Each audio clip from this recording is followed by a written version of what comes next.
Now welcome to the NBA, yung rookie na si VJ Edgecombe. Siguradong mapapasalon pas mga idol. Nagbabalik si Jared McCain para sa Philly. Nasugatan sa nangyari si The Process. Simulang-simula ng laban mga idol, hindi pa nauubos ang 24-second shot clock ng Sixers and nasa free throw line kaagad si Joel Embiid. Nagbabalik ang part Filipino guard ng Philadelphia 76ers si Jared McCain.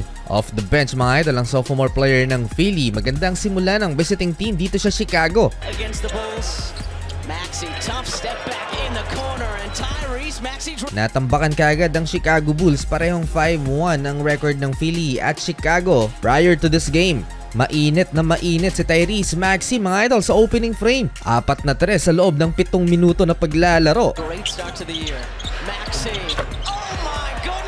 So far, in 2 weeks mga idol, itong si Tyrese Maxey ang pangalawa sa scoring leader. Napagitnaan ng dalawang MVP, SGA at Giannis. Ang nasa listahan ay ang may at least 6 games so far at si Luka Doncic ay 4 games pa lamang ngayong season. Under 3 minutes nang ipinasok si Jared McCain. New look at naitala niya kagad ang kanyang unang assist sa laban dito kay Quentin Grimes. Final play sa first quarter for Philly, umalma mga idol ang Bulls crowd sa pag-foul bait ni Joel Embiid. Napakataas ng score sa first quarter, 45-27 in favor of the Philadelphia 76ers. Collective effort for the visiting team, 2 3-pointers naman para sa rookie VJ Edgecombe. Second quarter, maluwag ang depensa ng Philly sa knockdown shooter at big man ng Chicago Bulls, si Jalen Smith. Pero kay Tyrese Maxey talaga sumasakit ang ulo ng home team mga idol. Eto, 3 na naman, +1.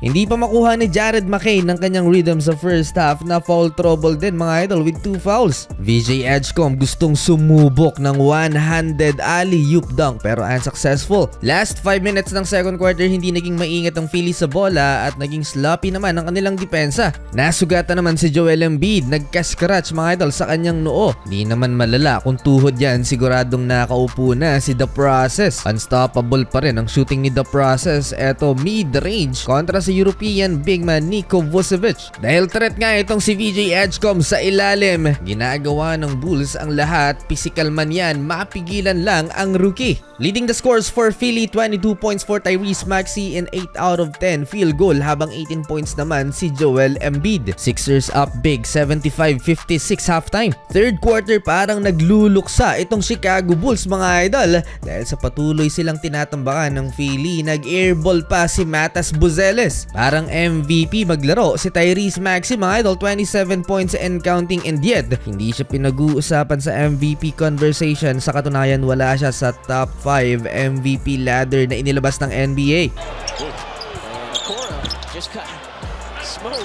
Lahat halos ng stats department ni Tyrese Maxey ay kanyang career high at league high pa in minutes at 3-point average. Halfway ng third quarter, bumalik sa pagiging sloppy ang depensa ng 76ers at gumawa naman ng 9-0 run ang Chicago Bulls. From down 24, manageable na ang lamang ng Philly, 89-77. Naibaba pa yan ng Bulls into single digit, 93-84. Tinapos ni Maxey ang third quarter with a high arcing shot. Lamang ang Philly, 95-84, 11 points. Fourth quarter, hindi pa rin natuto ang rookie at patuloy pa rin siyang binubugbog ng Chicago Bulls sa ilalim. Hindi nakakalusot. Mapapasalon pa si VJ sigurado after the game. Well, hindi pa rin tumigil mga idol ang rookie at sumubok pa for the second time dito sa fourth quarter. Pasok na yan. Kumakapit malala ang Philly habang nasa upuan si Joel Embiid.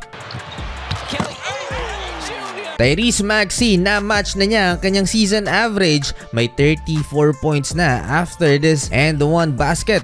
8-minute mark ng fourth quarter, 7 points na lang ang hinahabol ng Chicago Bulls, 105-98. Sa kabila ng pag-take over ni Tyrese Maxey na may 37 points na, solid ang team effort ng Chicago Bulls. Down 5, crunch time, 109-104. Under 3 minutes na tawagan ng goaltending si VJ Edgecombe, 111-108.